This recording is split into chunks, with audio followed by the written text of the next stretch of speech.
Japan की जो rice थी और दुनिया पे जापान का अपने प्रोडक्ट्स के थ्रू कैसे छाया। मेरे बचपन में मेरी वालदा कहती थी कि जापानी कपड़ा नहीं ख़रीदना हमें। उस वक्त जापान टेक्सटाइल का एक्सपोर्टर था।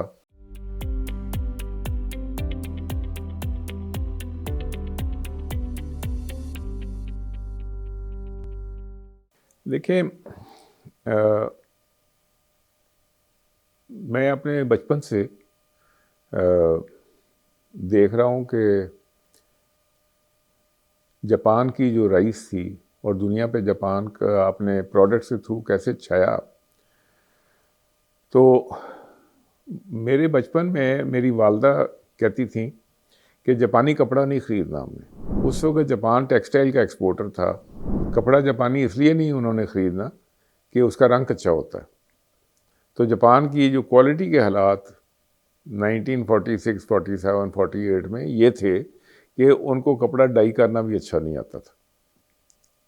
और जापान से जो चीज़ें एक्सपोर्ट होती थी वो टीन के कुछ खिलौने थे, कुछ चीज़ें थी, लेकिन बहुत ही ना शॉडी। जैसे आज से 10 साल पहले कहते हैं चाइना का माल ऐसे ख़राब है, वो जापान के इससे भी ज़्यादा ख़राब होता था। लेकिन फिर जापान बड़ी तेज़ी से तरक्की की, जैसे आजकल चाइना तेज़ी से तरक्की कर रहा है। तो उसके अंदर क्या हुआ कि फिर जापानी माल जो था ना, वो दुनिया में ऐसे हुआ कि उसके अंदर गलती हो ही नहीं सकती।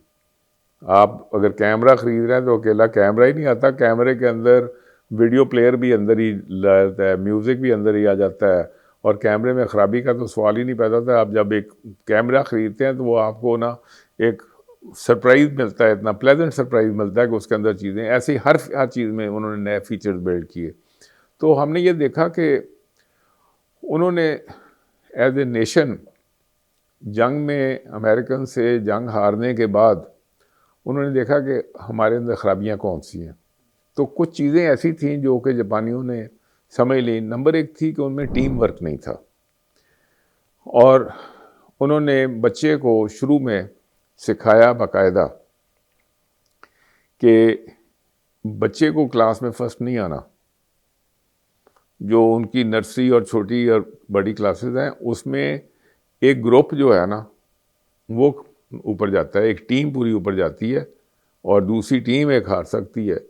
लेकिन एक को एक जो होता है ना, जैसे हम मैन ऑफ द मैच कर देते हैं ना, या हमेशा man of crisis, man of फलाना, तो एक बंदा उसमें से हीरो बन के निकल आता है। जापानियों ने कहा कि नहीं, जब ये इस किस्म का काम होता है तो टीम वर्क ख़त्म हो जाता है। तो एक तो उन्होंने बच्चों में टीम वर्क का कल्चर किया। जापानी जो है वो मुशावरत के बगैर कोई काम नहीं करता, छोटा बड़ा हर चीज़ में मुशावरत। आप अगर जापानी कंपनियों के, ये ऑटो कंपनियां पाकिस्तान में भी काम कर रही हैं, अगर आप इनकी टोपी देखें तो ऊपर लिखा होगा टीम सुजुकी। अकेली सुजुकी नहीं लिखा होगा। वो अगर अकेला लिखा हुआ है ना तो वो किसी बाहर किसी ने लोगो लगाया हुआ है। जो उनके अंदर है टीम सुजुकी लिखा होगा, टीम होंडा लिखा होगा, टीम टोयोटा लिखा होगा, क्योंकि they are working as a team. अगर वो टीम के तौर पे ना हो तो उस क्वालिटी की गाड़ी नहीं बन सकती। अच्छा, तो इसलिए एक तो वो जो टीम वर्क था उन्होंने, और टीम वर्क का कल्चर जो था उन्होंने उसको किया। और फिर जो छोटे छोटे जो स्टेप्स थे, वो क्या किया कि बच्चे को, सबसे जो छोटा बच्चा था उसको कागज़ फोल्ड करना सिखाया।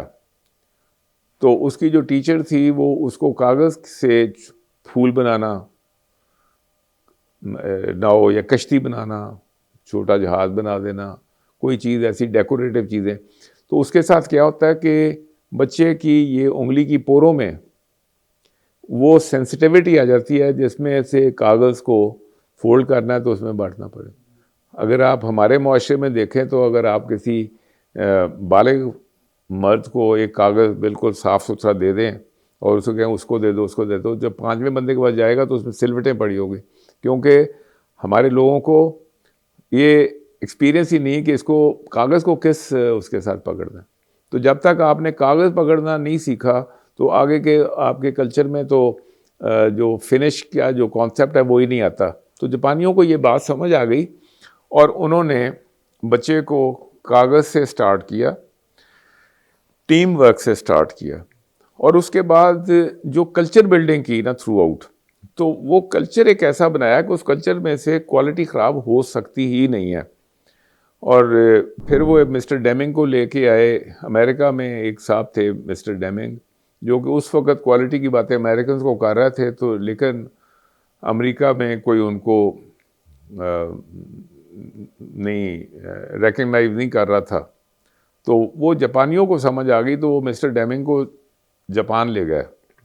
अब जापान का हाईएस्ट क्वालिटी अवार्ड जो है उसको डेमिंग अवार्ड कहते हैं जी। और डेमिंग अवार्ड जो है ना, वो ऐसे ही है जैसे आपको कोई यहाँ पे तमगा इम्तियाज या तमगा कुछ मिल जाए। It is not a military award, highest award is for business and quality.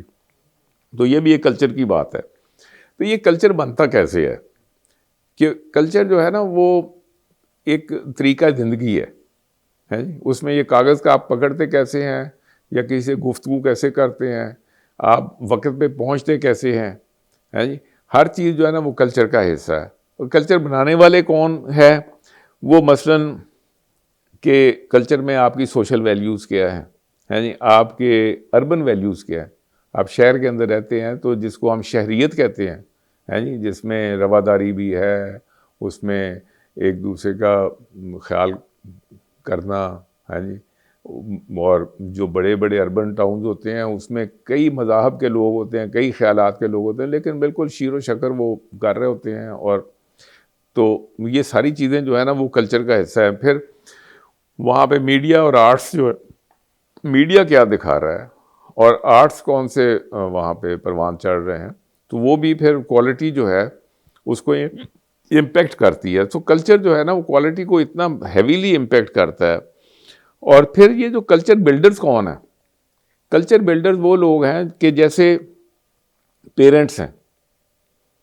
अगर माँ बाप बच्चे को घर में रहना, सोना, उठना, बिस्तर ठीक करना, खाने पीने के आदाब, सच बोलना, ये सारी चीज़ें जो हैं ये माँ बाप से आती हैं।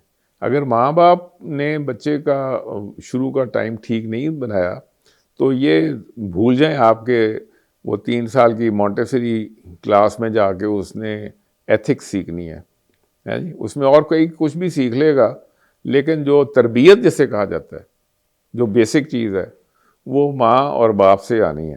तो वो माँ और बाप उसको क्या वैल्यूज सिस्टम सिखा रहे हैं और उसके ऊपर हर काम करने का तरीका किस तरीके का सिखा रहे हैं, तो उस पे उस बच्चे की सारी वो बुनियाद बनना है उसने। उसके बाद फिर उसका टीचर है।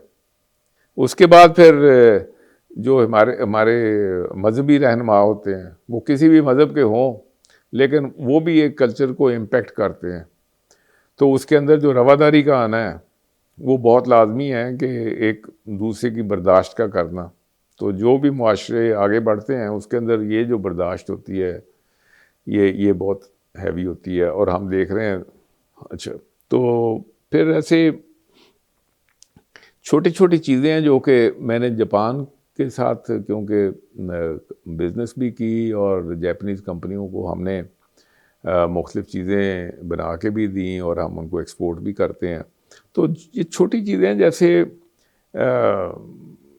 जस्ट इन टाइम का एक कॉन्सेप्ट है, JIT इसको कहते हैं, कि ताकि एक जगह पे एक स्टोर में पूरी इन्वेंट्री ना पड़ी हो, उसके अंदर अगर 10 चीज़ें पड़ी हैं उसमें से अगर 2 चीज़ें बिक गई हैं तो 2 चीज़ें पीछे सप्लाई चेन में से फिर आके शेल्फ के ऊपर आ जाए। तो ताकि जब आप बहुत बड़ी इन्वेंट्री रखते हैं तो पैसा ब्लॉक हो जाता है। तो फिर उसके लिए कॉन्सेप्ट है JIT, उसको कहते हैं हम लोग, जस्ट इन टाइम। तो सिमिलरली फिर एक काइज़ान है। काइज़ान क्या है कि आप एक तरीके से काम कर रहे हैं, लेकिन आप थ्रू आउट ये जुस्तजू में सारे लोग सोचते रहते हैं कि यार इसको और बेहतर करने का क्या तरीका हो सकता है। तो वो जो बेहतर करने का तरीका है उसको काइज़ान कहते हैं। तो इट इज़ ग्रेजुअल इम्प्रूवमेंट। हर रोज़ आप सोचते हैं कि अच्छा इसको हम इसमें टाइम शॉर्ट कर लें, इसमें मटेरियल ठीक कर लें, इसकी आउटलुक ठीक कर लें, इसकी प्रोडक्शन की स्पीड बढ़ा लें।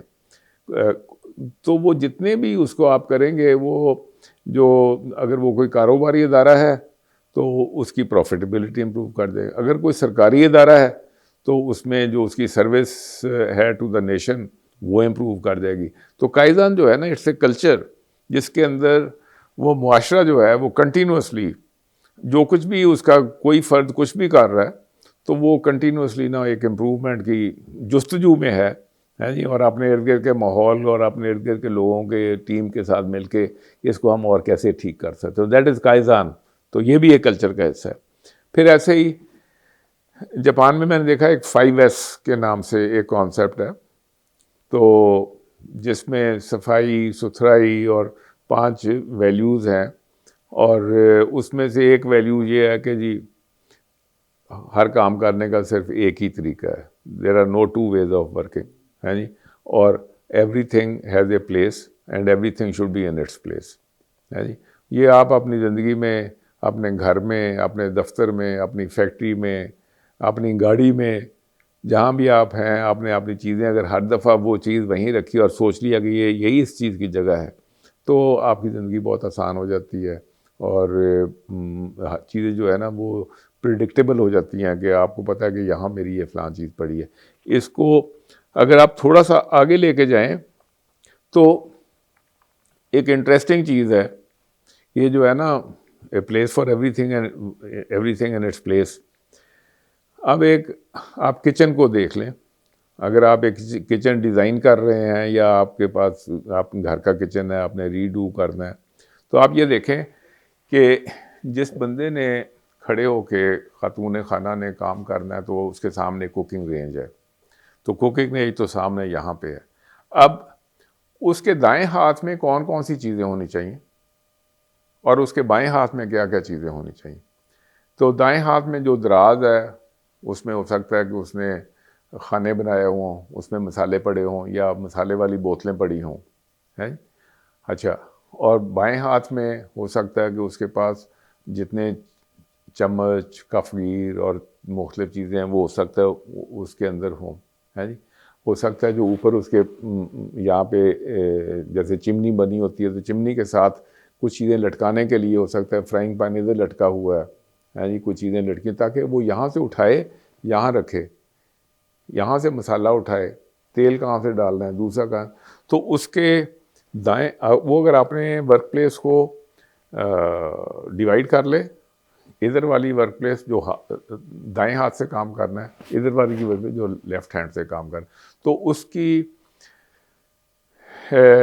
और हर जगह पे उसने कुछ ही सोच के रखा हो कि या ये चीज़ मैंने हमेशा यहाँ से उठानी है, तो उसका फ़ायदा फिर ये होगा कि वो खातून या वो जो कुक वहाँ पे काम कर रहा है उसकी फटीग कम हो जाएगी, उसको बार बार किसी चीज़ को तलाश नहीं करना पड़ेगा, वो टाइमली अपना कुकिंग कर सकता है और उसकी कोई चीज़ पड़ी हुई या आग पे पड़ी हुई या फिर वो कोई चीज़ तलाश कर रहा है तो उससे भी बच जाएगा और फटीग से भी बच जाएगा। तो इस तरीके से जो वर्क ऑर्गेनाइजेशन है ये भी एक सोच का एक अंदाज़ है, और जिस मुआशरे में फिर ये कल्चर इस किस्म का आ जाता है ना, उसकी फिर लाइफ सिंप्लीफाई हो जाती है, उसमें टेंशन कम हो जाती है और उसके काम की क्वालिटी बेहतर हो जाती है।